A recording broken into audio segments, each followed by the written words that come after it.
Kemudian juga di antara adab menghindari doa keburukan untuk diri sendiri, anak maupun harta. Jangan berdoa untuk keburukan.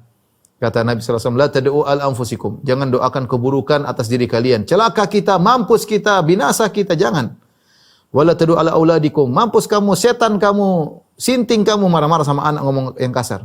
Wala tad'u ala amwalikum. Jangan doakan keburukan pada harta kalian, hancur bisnis kita. Jangan. La tuwafiqu minallahi sa'atan yas'alu fiha ata'un fayastajibu lakum. Jangan sampai kalian mengucapkan sesuatu yang pas dengan waktu di mana tidaklah Allah diminta dengan suatu permohonan kecuali dikabulkan, bahaya. Oleh karena orang kalau berdoa, doa yang baik-baik.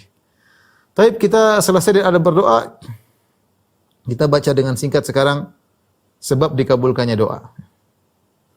Sebab dikabulkannya doa. Di antara sebab dikabulkannya doa, mau dimasukkan sebab, bisa juga adab, itu tulus dalam berdoa, tulus. Ya.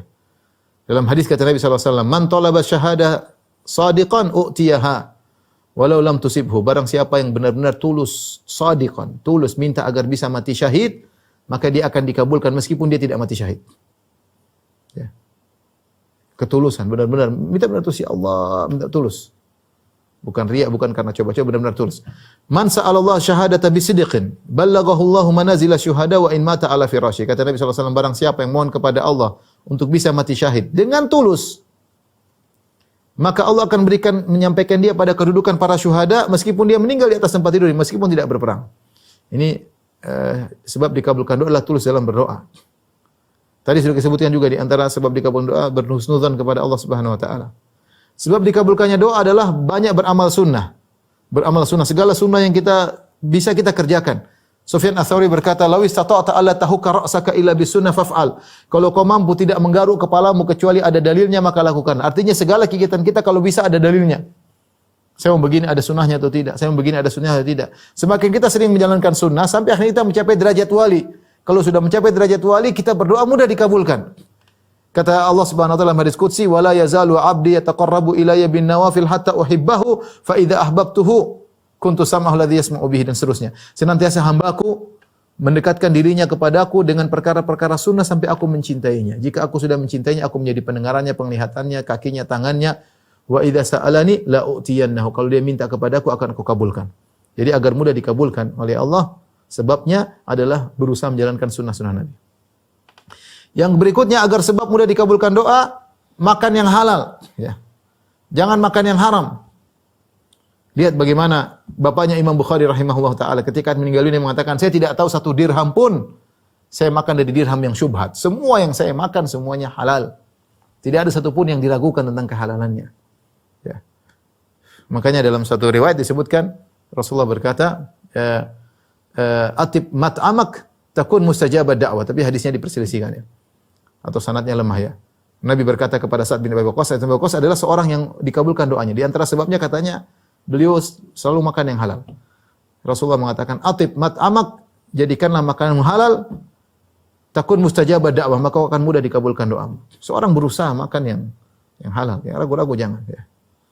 Makanya di antara orang yang terhalangi dari dikabulkannya doa adalah dia makan yang haram. Sebagaimana dalam hadis yang masyhur dalam Arba'in Nawawiyah, ketika seorang bersafar dia berdoa, ya muddu yada ila sama, dia mengangkat tangannya minta kepada Allah, asy'ats akbar, rambutnya semprot penuh dengan debu. Dia mengatakan, ya Rabbi, semua sebab dikabulkan doa sudah dia lakukan.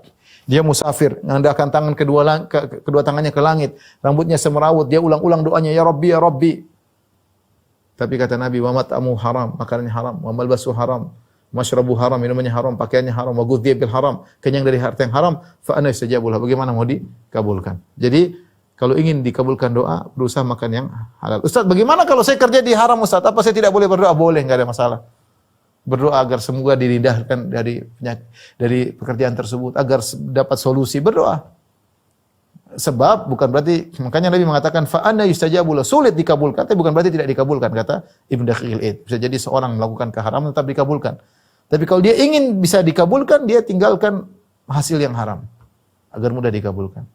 Kalau dia masih terjebak dalam pekerjaan haram, minta kepada Allah agar diberi solusi, agar bisa meninggalkan pekerjaan tersebut, diberi jalan rezeki yang lain. Kemudian di antaranya berdoa di waktu lapang. Kita jangan berdoa ketika sulit saja. Dalam kondisi lapang kita banyak berdoa. Kita ini butuh berdoa. Kita dalam kondisi lapang ini agar Allah menjaga kenikmatan yang Allah berikan kepada kita, agar Allah beri hidayah selalu kepada kita, Allah kokohkan hati kita. Kita dalam kondisi lapang, bukan dalam kondisi menderita, tetap berdoa kepada Allah. Kalau kita terbiasa dalam kondisi lapang, berdoa kepada Allah, nanti dalam kondisi susah akan mudah dikabulkan. Kata Nabi SAW, "Man sarrahu an yastajiba Allahu lahu 'inda syada'id wal karbi falyukthirid du'a fir raha." Barang siapa yang ingin Allah kabulkan doanya ketika dalam kesulitan, dalam penderitaan, maka hendaknya diperbanyak doa ketika dalam kondisi kelapangan. Jadi kebiasaan kita berdoa di kondisi lapangan membantu kita akan mudah dikabulkan ketika dalam kondisi lapang, dalam kondisi sulit.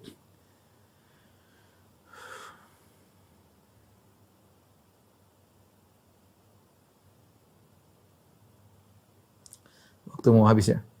Taib, adapun penghalang dikabulkan doa, ya misalnya doa yang tidak baik, misalnya doa agar minta dengan suatu dosa, minta agar orang itu, ya Allah jadikanlah dia orang yang terjerumus dalam maksiat misalnya. Enggak boleh doa seperti itu, enggak boleh. Atau ya Allah jauhkan aku dari dia, padahal itu kakak sendiri, itu adik sendiri, berarti doa untuk putuskan silaturahmi. Ini tidak diperbolehkan. Ini penghalang dikabulkannya doa. Kemudian di antara penghalang terkabulkannya doa, tergesa-gesa dalam berdoa. Kata Nabi, yustajabu li ahadikum malam ya'jal. Dikabulkan doa salah seorang dari kalian selama tidak tergesa-gesa. Yaqulu da'autu falam yustajab li. Dia bilang saya sudah berdoa kok belum dikabulkan. Jangan demikian. Dia berdoa saja. Pasti dikabulkan, cuma Allah mengabulkan dengan cara Allah. Bisa Allah kabulkan langsung, bisa Allah tunda, ya. Bisa juga Allah tundanya sampai di akhirat baru Allah kabulkan dengan yang lebih baik, atau Allah palingkan dia dari keburukan yang setimpal dengan apa yang dia minta. Pokoknya tinggal berdoa saja. Bahkan di antara sebab terhalangnya doa adalah seorang merasa, kok enggak dikabul-kabulkan sih? Ini dia suudzon. Jangan.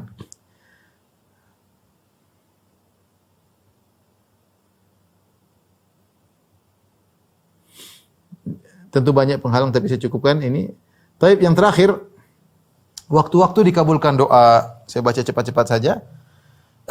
Yang pertama hari Arafah tentunya. Seorang kalau dapat kemuliaan sampai di padang Arafah. Tanggal 9 Dzulhijjah, maka silakan berdoa dari ibadah zuhur sampai maghrib. Setiap detik adalah detik emas. Setiap detik adalah luar biasa. Ya.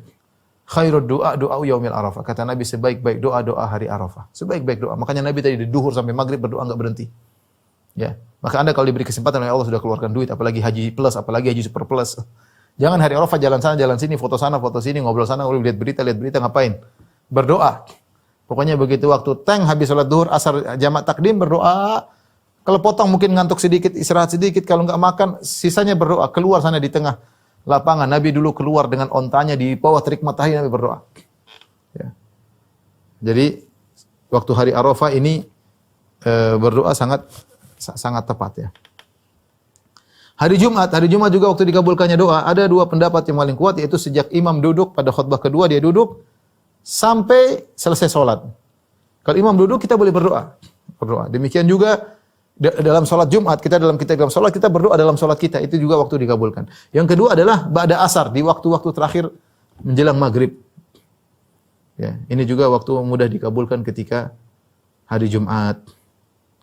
Kemudian sepertiga malam yang terakhir ketika Allah turun ke langit dunia dan Allah mengatakan, hal min da'in, siapa di antara adakah yang berdoa kepadaku akan aku kabulkan doanya. Hal min sa'il fa utiya su'lah, adakah yang minta kepadaku akan kabulkan permohonannya. Hal min mustaghfirin, adakah yang memohon ampun akan aku ampuni dosa-dosanya.